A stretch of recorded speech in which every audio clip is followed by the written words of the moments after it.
democracy. Here's Chris.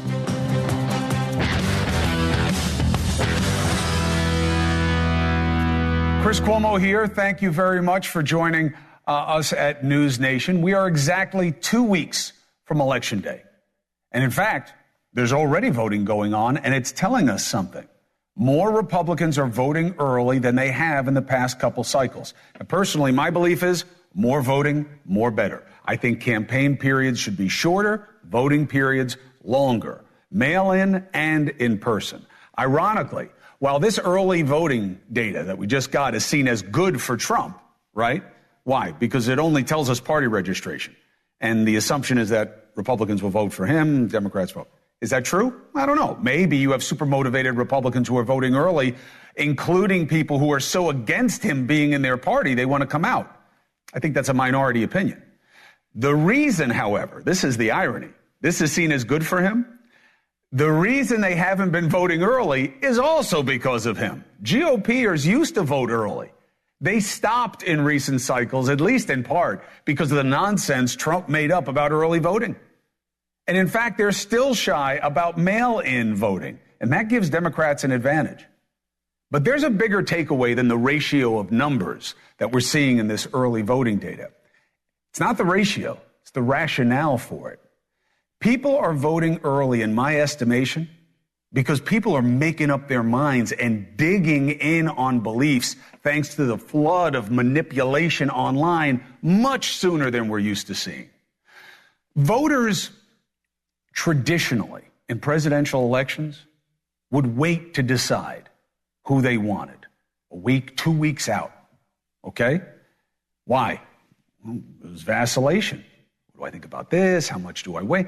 Do I really think he can do it? Do I really think she thinks this? Do I really think that they vacillating was a thing, right? It was proof of being a critical thinker, weighing things, right? A real undecided. Now, voting has become more like religion than rigorous analysis. And in fact, being open-minded is punished and played like some kind of vice rather than the virtue it is to be an independent and critical thinker. We are deep in sheep mode. We are. Voters are scared into groups, told to fear those not in their group, and to only consume from the like-minded. And so where are we? Hold on. Can't vote for Trump because he's a psycho and a felon. In Project 2025, he wants to destroy the democracy and get rid of the Constitution and be a despot.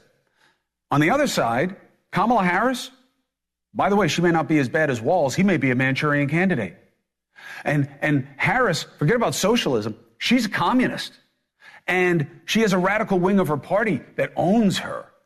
And there's a totalitarianism to them. They want the state to be everything and you to be nothing. This is such bull-shizzle on both sides. But this is where a two-party system that is a battle to the bottom of which is worse gets us. Here's my advice. 2 weeks to go. Stay off social media as much as you can for the next 2 weeks. The misinformation, the disinformation, the crazy, the venom, the people who want to punish you and tell you horrible things if you don't believe what they believe. The main problem is the groupthink. People are being conditioned to reject anything that doesn't immediately read as confirming what side they're on. It's not about preference. It's existential. And I see it firsthand because I am notoriously and infamously against the two-party game. I see it everywhere. Like Neo in the Matrix when he just starts seeing the code. To me, it is all BS. Okay? I don't believe Trump is a dictator in waiting. I know Harris is not some, commie totalitarian in hiding. They didn't even want it to be. The whole reason they were okay with Biden running again after he said he wouldn't, it was because they didn't have the confidence in her early on. Now they do because they have to because they're against him. Right? Come on, that's the breakdown of what this is. No matter which one of them wins, it's not like the world is going to blow up. And I know it may make you feel better with your choice to believe it may if you don't do the right thing. You're not Israeli. Okay? You are not one decision away from having an enemy who wants to destroy you that will get the upper hand. Be thankful for that. I refuse to demonize ideas I disagree with. So I am a target all the time. NewsNation announces a town hall with J.D. Vance. I'm hosting Thursday in Detroit. I took the red pill. If I don't crush Vance all night long, I failed. I'm a traitor. A traitor to what? Do you even know what a town hall is? It's not a showdown. It's a show and tell. People like you get to ask questions about their lives. And we get to see how the candidate, J.D. Vance here, handles real concerns from real people. How does he relate? And of course, I'll add facts and clarifications as warranted. I was accused of the same thing for not liking how people shrugged off Trump getting shot in the head. People really believe Trump and Vance shouldn't be given a platform. That is un-American. Beat their ideas. Don't censor them. Then I do an analysis that shows that Trump can sit at McDonald's. It's a good stunt. But he didn't deliver the beef for the people he was making fries with. Not as president, and not what he's planning either. And I get attacked by his people for saying, I want everybody to make the minimum wage. And minimum wage, by the way, is death. And the left says, I can't believe you were talking about it. I can't believe you were showing him. This is not progress. It is extremism, and it is killing us. Look, I got it up there for you. No, sorry. Dusty and I were talking about this. Even we were surprised at what an ass kicking I was taking. Well, what's interesting is that it was my 20-year-old son, which I found interesting because he's a first-time voter and he doesn't understand what you call the game. And he called me up, and you are Uncle Chris, but he still said, Mom, did you see Chris's Instagram? I don't understand why he's getting all this hate for this J.D. Vance town hall, because he doesn't understand that people don't like it when you talk to people that they don't agree with. So, of course, I went to your Instagram, as I do, and I didn't have to look far for the hate. So I'll share with you, which was the basically... Which she loved compiling, by the way. Loved. Anyway, so I'll give you just a quick sampling. I want to get to our guests, but it says, let's see, Iman0292 says, sorry, not going. You sold out, Chris. I mean, remember when you used to be this crusading news anchor who was fighting against the spin? I feel like you are now the spin. Brit DJ29, Chris Cuomo, you've changed, and not for the better. Giving this man who lies a platform is disappointing. Kathy Loria, really? You've got to be kidding. There's no way I'm watching more of that same rhetoric. Avoidance and lies by Vance. Cannot believe you would invite him on. Love Nuv doesn't show a lot of love. No thanks. You selling your soul to the devil. Marion says, who are you anymore? I used to think you had a backbone. And one more, because I found this really interesting, was from John Tap 3. And he says, quote, they're eating cats and dogs. You must be so proud. Major interview. He'll be lying more than any guest you've ever had on, and you will sit there with a smile.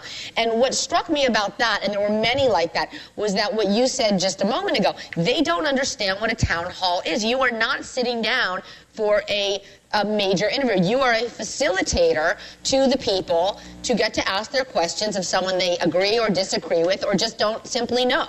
And that's what I want my son. They just don't want them to get the opportunity.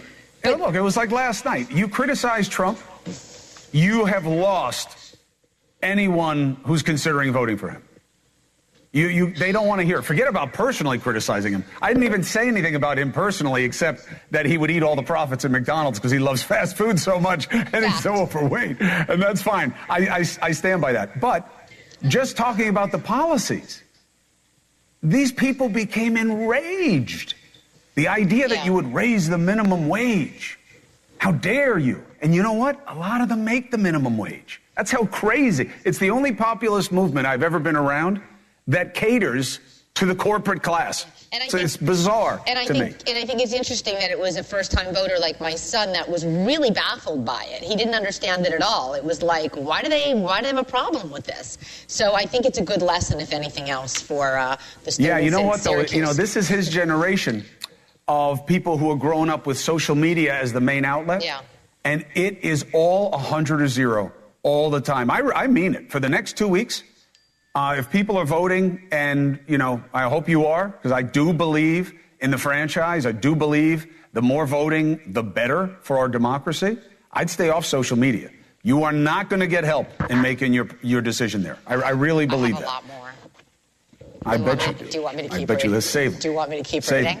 Okay. No, you keep them, man. Just read them tonight when you go home. It'll make you happy. Dear diary. Okay. Look at her. She's a hater. She's a hater. She's just like the rest of them. Let's get to our guests. That's why I always tell people when they say they want to do what I do, they want to do this job, you got to know what you're signing up for. If you want fans, this is not the business. This is not the job. The reason I'm not nice to people, as nice as I should be when they say nice things to me, is I don't even want to be influenced by it.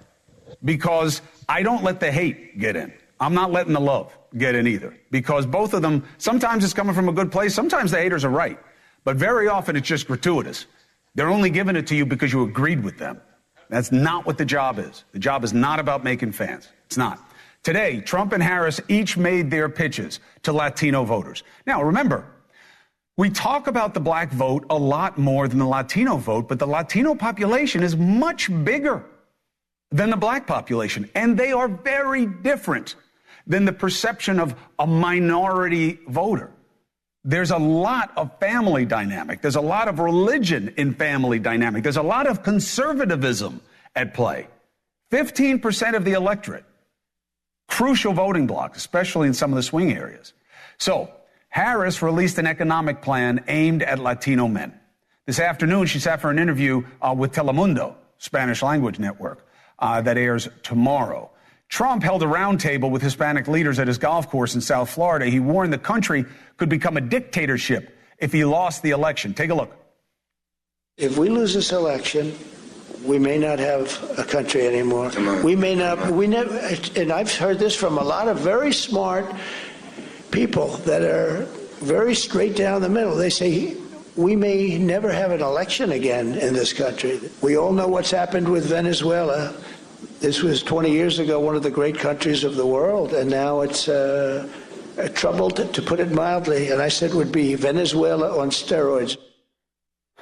I got to tell you, I can't wait for this part to end. I'll be honest, because the extremism of it all. Let's discuss the state of play for Latino voters, right? Two really good examples, okay? Also, both prized for their incredible good looks and fitness. Republican Miami Mayor Francis Suarez, who was at the event and has endorsed former President Trump, and NewsNation correspondent at large, El Guapo himself, Geraldo Rivera, who's back in Harris. Soy yo. It's good to have you both. Mayor, thank you for being here. Can we all agree? Look, I think this election is probably Trump's to lose at this point because it is a grievance-based election. But that said, isn't the truth enough? Why does he have to say we'll never have another election? We're going to lose the country. Why so extreme? You don't campaign that way. Yeah, I think what happens is when you come to a place like Miami, where people like my father and mother came from Cuba, their country of birth, and were exiled because a dictator said, give us all your property, give us all your money, and don't worry, we'll make everybody equal. And they did. They made everybody equally miserable and equally poor, and of course, created a dictatorship that enslaved people for many, many years. There's a trauma that is associated with that. But I think the focus is, in terms of the Trump campaign, on the results during their administration, during their 4 years, where Hispanics, had the highest income in history, the highest home ownership in history, and the lowest unemployment in history. Those are the kinds of results that the Trump campaign is focusing on, that we're articulating, because as you said, this is the last 15 days. It's going to get wild in the next 15 days. And I think what's important is that people not get distracted by the rhetoric, not get distracted by all of the things that are going to happen over the next 15 days, which I agree with you, creates a massive amount of disinformation and toxicity, which distracts from the real issues that voters need to consider when they're investing 4 years of their future into a candidate. Geraldo, that's the trick with Trump, especially for a surrogate and advocate like Suarez, is that you ignore the rhetoric. He's the problem with the rhetoric. You ignore the issues that matter. His administration had an economy that he can absolutely run on. So he's his best situation and he's his worst enemy at the same time. How do you think it breaks for him with Latinos? Well, first of all, great to see Alcalde Suarez, a great guy, a terrific politician, Republican holdout even in the Democrat days. Listening to the rhetoric of the former president, though. I think he's got the Venezuela analogy, the Venezuela comparison, the Maduro clinging to power despite the fact that he lost. He's got it backwards. He is the closest we've come to Maduro in a long time, in our history. In our history, he's the one who said, I didn't lose the election, even though the numbers indicate that I did. I won the election. That's what Maduro said. That is appalling. He is sticking a knife in the back of democracy. I keep saying that, but people, when I see these polls, it is with a great sense of regret that I see the election slipping through the fingers of the Democrat who didn't do any of the anti-constitutional stuff that this man, the former president, did. How I think it breaks, I think that it is unfortunate that young Latino men are drifting toward this charismatic cowboy. There's no doubt that he's charming. There's no doubt that kids want to be Trump, especially young men, like hip hop or salsa kind of oriented. I want to be like him. I want to be a rock and roll guy. I want to be with women and big money and all the rest of that. And he's a great example and all. I lament, I regret that former President Trump is allowed to say blatantly racist stuff about people whose names are like Mayor Suarez and myself. Stuff like poisoning the blood of our nation. How do you say poisoning the blood of our nation without references to all kinds of historic horrors in your mind? Murder is in the genes of these Latino immigrants. The grandest mass deportation in the history of civilized man is coming your way, the day one that I'm elected. And to make this issue, it's a serious issue. Biden blew the immigration issue. He did a terrible job on it. But to make it the issue on which this election is swinging, I think is appalling. And the role that we as an ethnic group are playing in this, I think is historically lamentable, Chris. Well, look, the way he talks about it, I'll give you, Geraldo. But the implications of the issue, who more than the Latinos, and I'll give you the last beat on this, Mayor, wants to get rid of the stigma by not having illegal entrants come in the same way. You hear the same thing I do, Geraldo, and, Suarez, you deal with this as the reality. Forget about the Cubans. I mean, they're their own class of people who are disgusted by lawlessness because of what their culture is. But isn't that why immigration is mentioned so often by Latino voters, Mayor Suarez, that not only did you have to come here legally yourself, and you don't like seeing people beat the system, but the broken nature of the system and who takes advantage of it makes you look bad as Latinos. Yeah, and don't take my word for it. I mean, there's Democratic mayors like Mayor Adams and others that have been critical of the administration for their immigration policy. I think, over 7 million illegal immigrants have entered as of, I think, February, which is greater than the population of, I think, 36 American states. And that has a real impact, right? That's fentanyl in our cities. That is crime that increases in border cities that are oftentimes inhabited by Hispanics. And as you said, look, there's been a lot of rhetoric, and there will be always a lot of rhetoric, unfortunately, in politics. I mean, I remember when the Democrats tried to call Latino voters Latinx, or, when Joe Biden said once that Hispanics were as unique as San Antonio tacos, right? So, I mean, these are things that obviously do not resonate with the Hispanic community.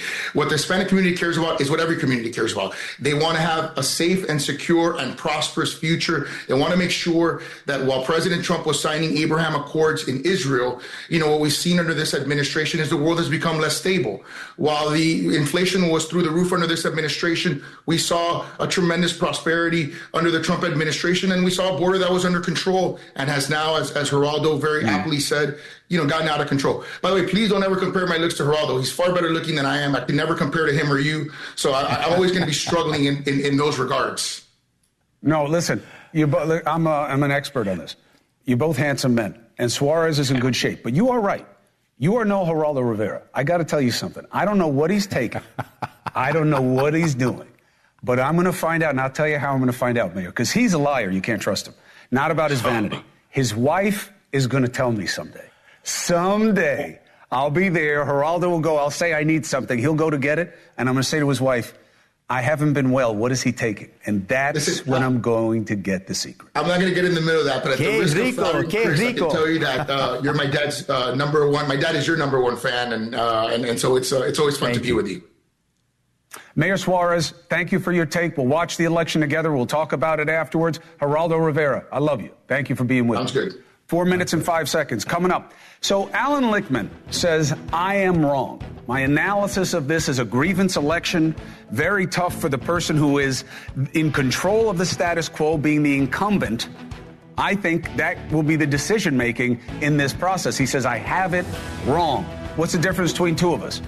Well, one is I suck at predictions. Two, he's 10 out of 10 in the last 10 presidential cycles. He says it's Harris, and he'll explain what I'm getting wrong. Next.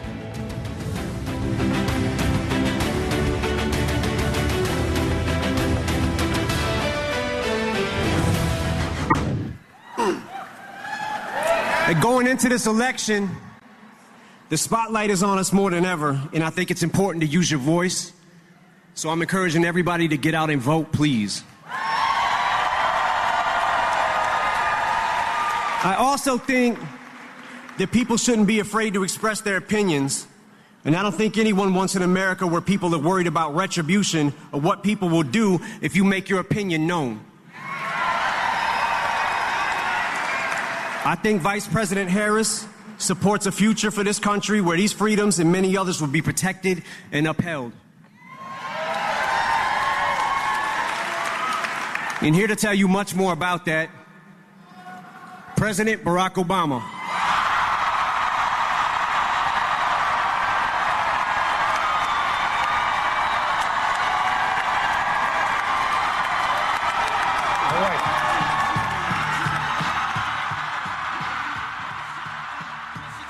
All right, Barack Obama, incredible appeal in a place like Detroit, in many places, frankly.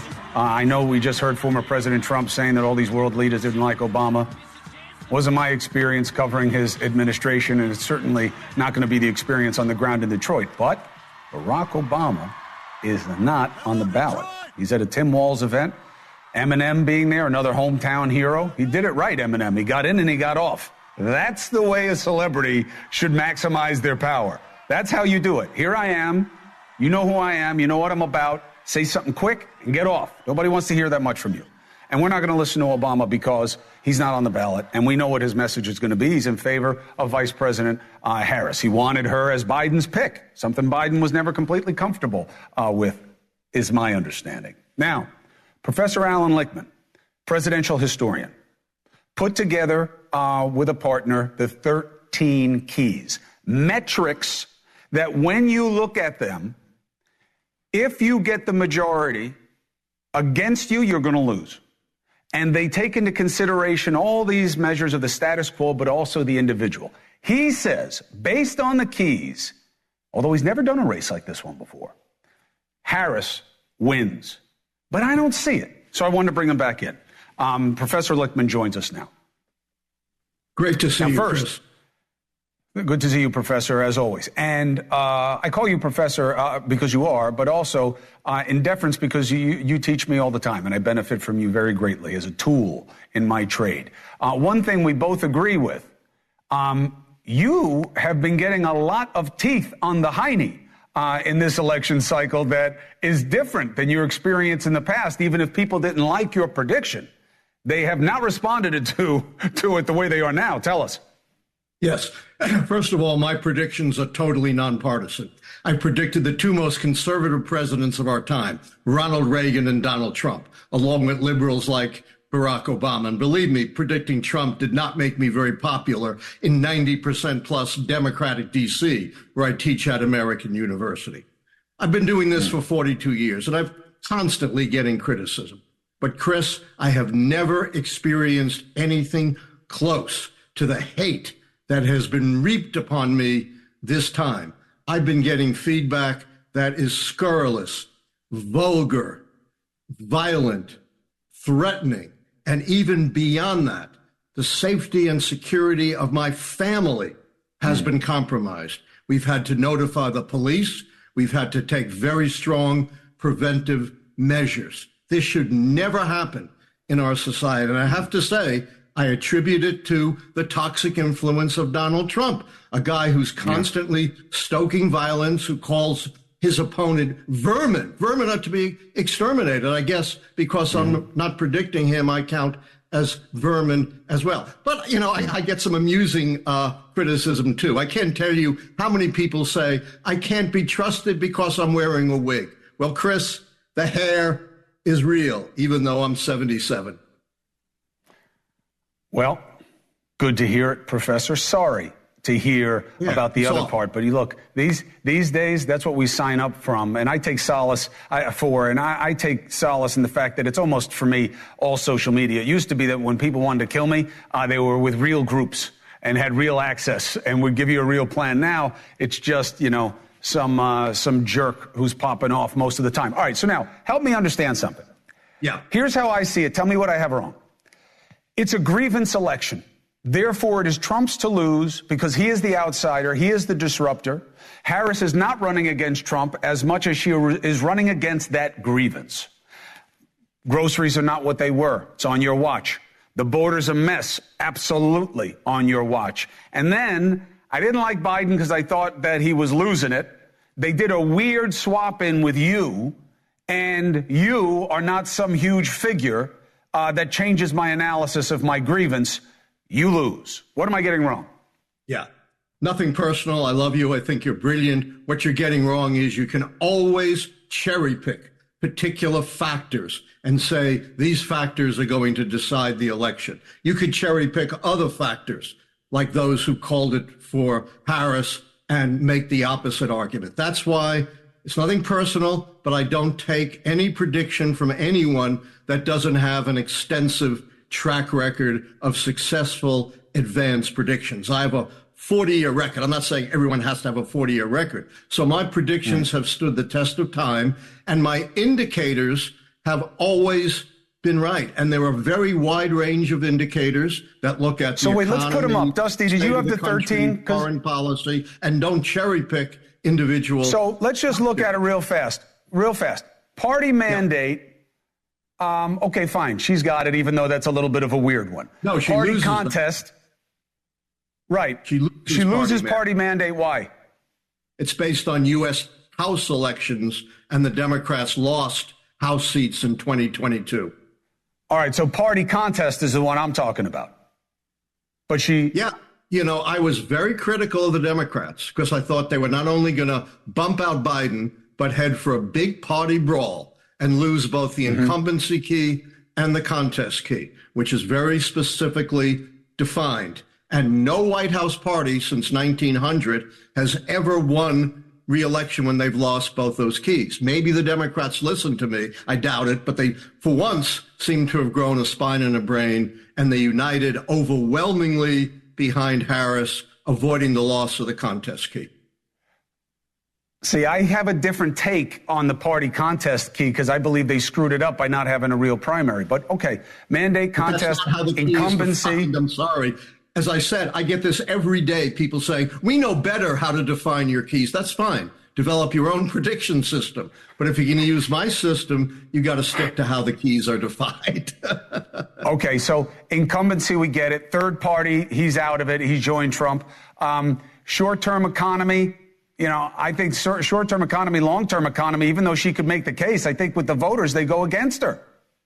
But that's not how the key is defined. Voter sentiment changes all the time. I just saw a poll yesterday where she's leaped ahead of Trump on who's better for the economy. But that's not how the keys are defined. They're very objective, very quantitative. The short-term economic key says there's no recession in the election year, which there isn't. The long-term economy key says real per capita growth, which takes into account inflation, during the term has to be at least equal or greater than the average of the previous two terms, which includes Trump, and the Biden average is twice. It's not what I think. These keys not only have been predictive for 40 years, but developmentally they go all the way back to 1860, when we had no planes, no automobiles, no radio, no television. Women couldn't vote. Blacks were enslaved. So they're incredibly robust. And of course, people are free to think what they want, but this is how the keys were developed and have stood an enormous test of time. Chris, can I be wrong? Of course, I'm a human being. 160 years pattern can be broken, but the problem is you never know until afterwards.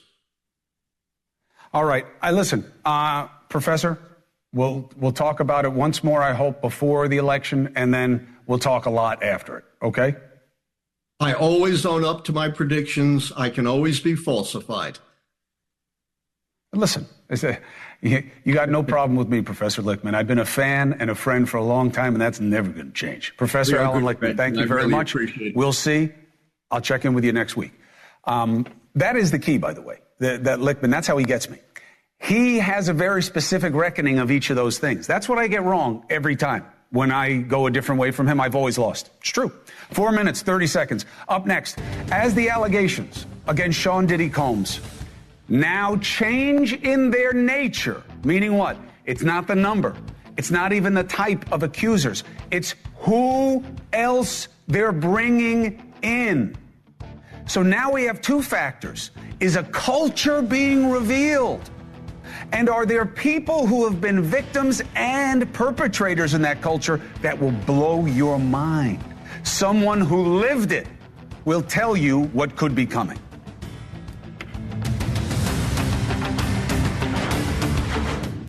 People are getting robbed of not only their money and their spirituality, they're getting robbed of their womanhood and manhood. Asses are being taken in ways that nobody can explain. That was Ray J a couple of weeks ago, reacting to many of the allegations of sexual abuse against Sean Diddy Combs. He's right to say women and men. The Washington Post just ran a headline which read, "Growing number of men accuse Sean Diddy Combs of sexual assault." 8 of the recent 13 suits against Combs have come from young men. Some claim they were even minors at the time. One of these alleged victims claims Diddy and several high-profile celebrities forcibly raped him at a freak-off party. These lawsuits have led to a broader conversation about the music industry, really twofold. One is there an almost like power and control through sex dynamic in hip hop? And does it involve people not just as victims, but those at the top and those who had to go through it to get to the top?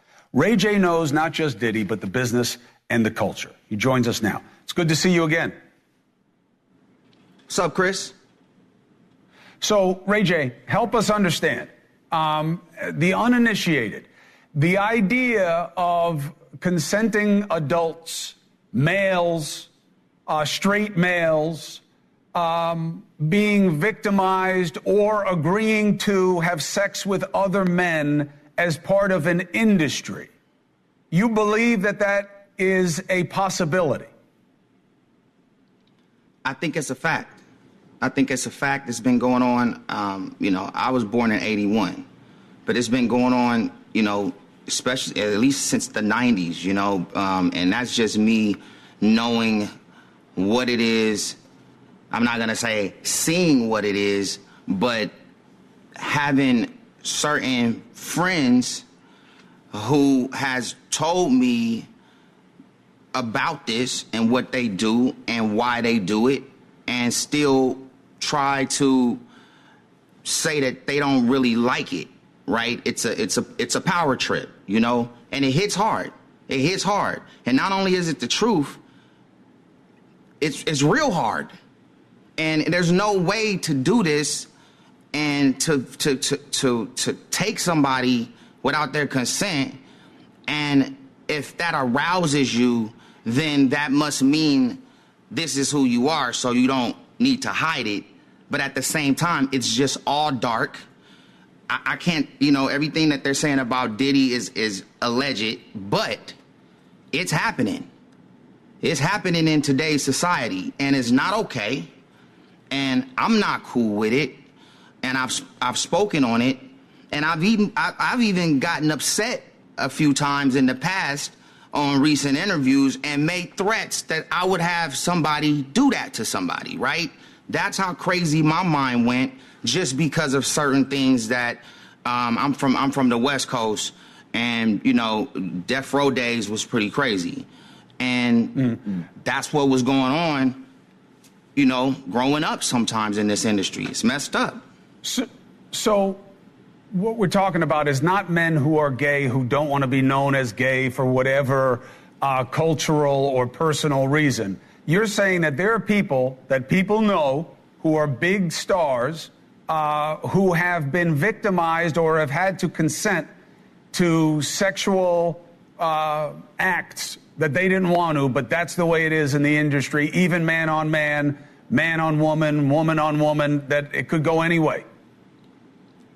It could go any way, and it's sad because, you want to be in the entertainment industry, and if that's what you got to do, and that's not what you even like to do, and that's what you're made to do, it's insane, and it must be a crazy, mind trip, after that happens. And I know a few celebs that have been in that kind of crazy situation, and they haven't been the same since. It's like, ask what we could do for our country.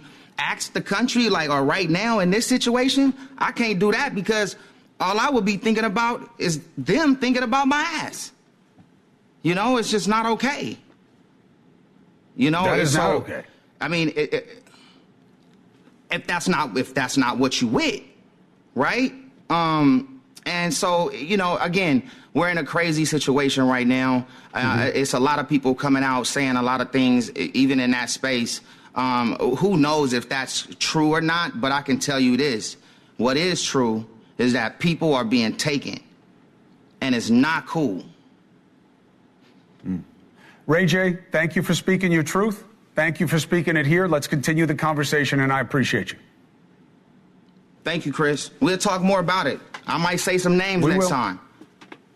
Well, all right. As long as you can back it up, you can say whatever you want. I'll talk to you soon. 3 minutes, 45 seconds. See, backing it up sounds crazy.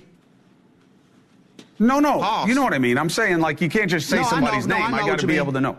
You're right. I got you. That's all I'm saying. Oh, yeah, for sure. All right. So I have to pause you. I'll talk to you soon. I love you, Chris. All right. All right. Ray J, be well. Up next, another case. Remember, it's about a culture, things that go on, abuse of power.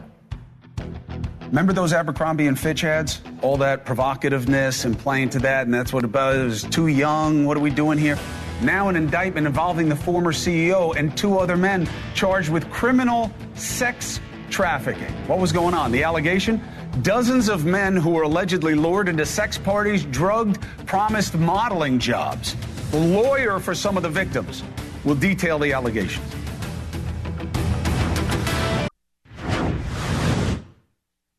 Abercrombie and Fitch. The stories are all over the country. You've probably seen the provocative ads featuring a lot of male models. The company pulls in over $4 billion a year. Today, an explosive 16-count indictment unsealed. Federal court today charging former Abercrombie and Fitch CEO Mike Jeffries, his British romantic partner Matthew Smith, and a third man, James Jacobs, with criminal charges of sex trafficking involving dozens of men, luring them into sex parties around the world and often promising them modeling jobs. The case is being handled by the Office of the U.S. Attorney for the Eastern District of New York, which has been working with the FBI and the New York Police Department Special Victims Unit. Here's the spokesperson for the prosecution detailing the charges. The defendants pressured the men to consume alcohol, Viagra, and muscle relaxants known as poppers during the sex events. Jeffries and Smith either directed others to inject or personally injected men with an erection-inducing substance for the purpose of causing the men to engage in sex acts when men did not or could not consent. Jeffries and Smith violated the bodily integrity of these men. Joining me now is Brad Edwards, representing more than a dozen victims in a class action lawsuit. Mr. Edwards, thank you for joining me. The material question for people at this stage of it will be, what should they understand about this that made it not consensual and not something that was, by arrangement, whether there was undue influence or not? Thanks, Chris. Thanks for having me. So there's nothing consensual about it. These were aspiring young models who were sought out and promised to be Abercrombie models, essentially. They were all forced to wear Abercrombie clothes to events that were decorated as if it was an Abercrombie store. They were given an interview with the CEO of Abercrombie, that being Mike Jeffries, made to sign NDAs, told that if they ever disclosed this, that bad things would happen to them reputationally, financially, potentially physically. And then they were taken into a room and the most heinous of sexual and abusive crimes committed against them. And this went on for over a decade. The power disparity couldn't have been any bigger. And anyone at that time looking to be in the modeling industry would know that if they said anything about this, their career as an aspiring model would have been over. There was nothing from any of the victims we've talked to, nothing consensual about any aspect of this. What are the ages? So the ages at the time ranged between about 19 and 25 on average. So how do you make that case? How do you make the case that because they were adults, right? The age of contract, let's say, is 18. What makes this different than, immoral? Sure. Well, certainly when we represented the victims of Jeffrey Epstein, it was very different, right? Because they were minors. But in the case of individuals who are not minors, then the elements of sex trafficking are that force, fraud, or coercion is used to cause an individual to engage in commercial sex. And in this case, the false promise of an Abercrombie modeling gig is the ultimate fraud. Coercion through the NDAs and the threat of harm, that is the coercive tactics that were used to force commercial sex. So if force, fraud, or coercion are used to cause someone to engage in commercial sex, that is sex trafficking by definition, irrespective of the age. A couple of the alleged victims spoke in a BBC investigation. Here it is. He wanted me to have sex with some of these other guys. I mean, at that point, he had his hands on me, and so it was like he was physically directing me with his hands, like in an aggressive manner of, do this, now do that. And between him and the security guards, I didn't feel safe to say no. Did I want to have some stranger suck my No. Did I? Yes. I think part of me disassociated. So yeah, I didn't say no. But I didn't say yes either.